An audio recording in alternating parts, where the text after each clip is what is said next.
कौमी सलामती की पार्लिमानी कमेटी के कल होने वाले इजलास का मकाम तब्दील कर दिया गया है।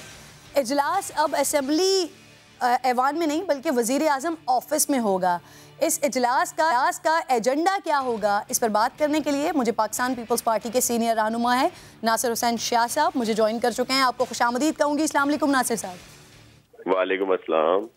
नासिर साहब, मुझे बिल्कुल अंदाज़ा है आप इस वक्त मसरूफ़ हैं और आपने वक्त निकाला, उसके लिए सबसे पहले शुक्रगुजार हूँ। मुझे ये बता दीजिए सर, कल के इजलास का एजेंडा क्या है और कौन से बड़े फैसले मुतवक्के हैं जो कल होने हैं सर? जी, वो तो नेशनल असेंबली में होगा और ये तो उन्हीं के इल्म में होगा कि क्या होना है, लेकिन वो काफ़ी इश्यूज जो कौमी सलामती से रिलेटेड वही डिस्कस होंगे और जिन पर आपके इल्म में है कि बहुत सारे इश्यूज हैं इस वक्त, उन्हीं पर बात होगी। लेकिन जाहिर है ये नेशनल असेंबली का एजेंडा है, हम तो प्रोविंशियल असेंबली से ताल्लुक रखते हैं, इसके लिए तो मैं ज़्यादा बात नहीं कर सकता।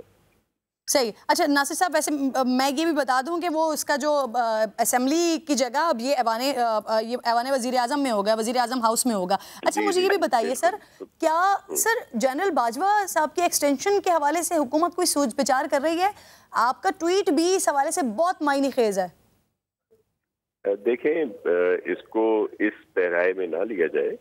मेरा ट्वीट सिंपल था। आपने देखा होगा कि ये ट्रेंड चला रहे हैं हमारे बहुत सारे नादान दोस्त के जी गो बाजवा गो और जी बाजवा साहब इस्तीफा दें, इस तरह के ट्रेंड चला रहे हैं। तो मैंने इस वजह से, हम तो देखें उनके ए पॉलिटिकल होने पे उनको सलाम पेश करते हैं और हम समझते हैं कि उन्होंने ए पॉलिटिकल होके मुल्क के लिए बेहतर वो किया, अपना जो भी फैसला किया।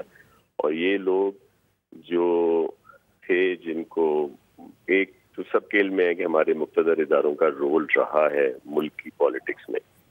कोई किसी का लाडला था, कुछ भी था, उसको ले आए, लेकिन जब उन्होंने देखा कि यही लाडला मुल्क की मईशत का बेड़ा गर्क कर रहा है, बैनुल अक़वामी तौर पर हमें तबाह कर रहा है, इंतज़ामी निज़ाम को उसने ख़त्म कर दिया, अखलाकियात को ख़त्म कर दिया, तो उन्होंने उससे हाथ उठा लिया। देखिए, हाथ उठाने से, एक पॉलिटिकल होने से, इन नाअहलों से इस मुल्क को निजात मिली और फिर हम सब लोग अब आगे की तरफ जा रहे हैं। अब उसको ये गलत रंग देते हैं। जो इस वक्त की हुकूमत में मुख्तलिफ पार्टीज हैं, उस वक्त जो अपोजिशन में थी वो क्या कह रही थी? वो सिर्फ यही कह रही थी कि जी आप ए पॉलिटिकल हो जाए, और जो इनके इजलास कोरम पूरे करने में भी ये इनके मरून मिन्नत थे, वो सिलसिला खत्म होना चाहिए। ये जो अभी साजिश का शोशा छोड़ा है खान साहब ने कि जी अमरीकी साजिश, आपको याद होगा कि जब इसी नेशनल असेंबली में जो प्राइम मिनिस्टर साहब की कॉन्स्टिट्यूंसी थी, जब सेनेट के इलेक्शन में इनको शिकस्त हुई और गिलानी साहब जीते, तो उसी वक्त फैसला हो गया था। इनको उस वक्त इन्होंने वोट ऑफ कॉन्फिडेंस लिया, फिर किस तरह लिया सबके इल्म में है कि कहाँ से प्रेशर आए, फोन आए, क्या हुआ। अब जब ये नो कॉन्फिडेंस कामयाब हुआ है, इसमें जब किसी की तरफ से सिर्फ ये हुआ कि प्रेशर नहीं आया, आपने देखा होगा एक भी इनकी पार्टी का मुनर्रफ रुकन जो है उसका वोट इसमें इस्तेमाल नहीं हुआ। वही उन लोगों ने नो कॉन्फिडेंस किया जो इनके एलाइज थे या इनके जो मुखालिफ पार्टीज रही हैं हमेशा, और फिर जो मौजूदा प्राइम मिनिस्टर हैं उनको भी इन्हीं लोगों ने वोट किया। किसी एक भी मुनर्रफ पीटीआई के रुकन ने नहीं किया। तो ये वही बात थी कि आईनी तौर पर इनको हटाया गया। अब ये चाहते हैं कि गैर आईनी तौर पर प्रेशराइज करके इलेक्शन सर आईनी तौर पर हटाया गया, और जिस मकसद के लिए हटाया गया, मैंने इस पर भी आपसे बात करनी है, लेकिन इससे पहले मैं चाह रही हूँ अपनी क्लैरिटी के लिए, क्योंकि मैंने आपसे आपके ट्वीट के हवाले से सवाल किया था, तो आप ये कह रहे हैं कि ये जो आपने ट्वीट किया है ये उन लोगों को मुंह तोड़ जवाब है जो इस किस्म का प्रोपेगेंडा कर रहे हैं सोशल मीडिया पर। हुकूमती सतह पर आपके जो अलाई पार्टी है उनमें कहीं पर भी ये सोच नहीं है एक्सटेंशन के हवाले से।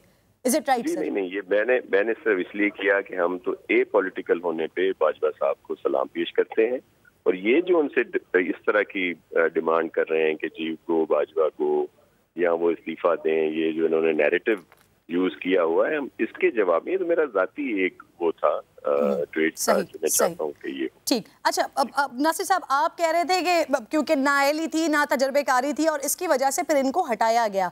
अब वज़ीर आज़म साहब कह रहे हैं कि मुश्किल फैसले किए हैं और ज़रूरत पड़ी तो मज़ीद मुश्किल फैसले करने पड़ेंगे। तो नासिर हुसैन शाह साहब, इस वक्त कितने मुश्किल फैसले बाकी रह गए हैं अभी करना? एक छोटी सी मिसाल ले लें। अभी फैक्ट ऑफ कफ आई बात, एक अच्छी मुस्बत चीज आई तो एकदम खान साहब और इनके सारे लोग निकल आए कि जी ये तो हमारी वजह से हुआ, ये उनकी वजह से हुआ। और ये जो अभी महंगाई का हम सामना कर रहे हैं, जो ये 2 महीने की हुकूमत है, अब ये सारा बोझ फिर उनके ऊपर डाल रहे हैं।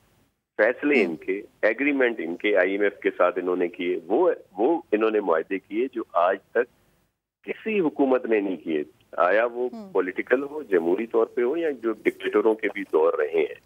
उन्होंने कभी ऐसे मुआहदे नहीं किए आईएमएफ से जिस तरह इन नाअहलों ने किए, और जिसका खुमियाजा अब हम भुगत रहे हैं। इंशाल्लाह बेहतरी आएगी।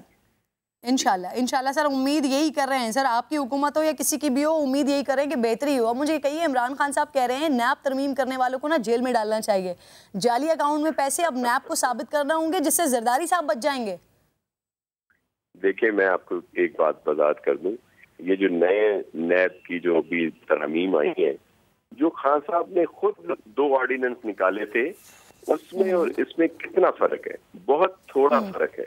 ये वो ऑर्डिनेंस तो खुद खान साहब ने निकाले थे 2, इसी नैब कवानीन में तब्दीली के। ये जो अब आया है इसमें थोड़ा ही फर्क होगा, लेकिन मैं ये कह रहा हूँ कि चलें, वो जो कानून था जिसकी ये सपोर्ट कर रहे हैं, उसमें लोगों की कैरेक्टर असैसिनेशन के अलावा क्या था?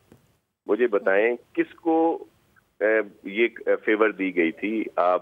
हम तो बहुत शुरू से भुगत रहे हैं ना। पीपल्स पार्टी तो शरीफ साहब के टाइम में, मियां साहब के टाइम में, फिर इनके टाइम में भुगत रहे हैं, और कब कब फेवर मिली है?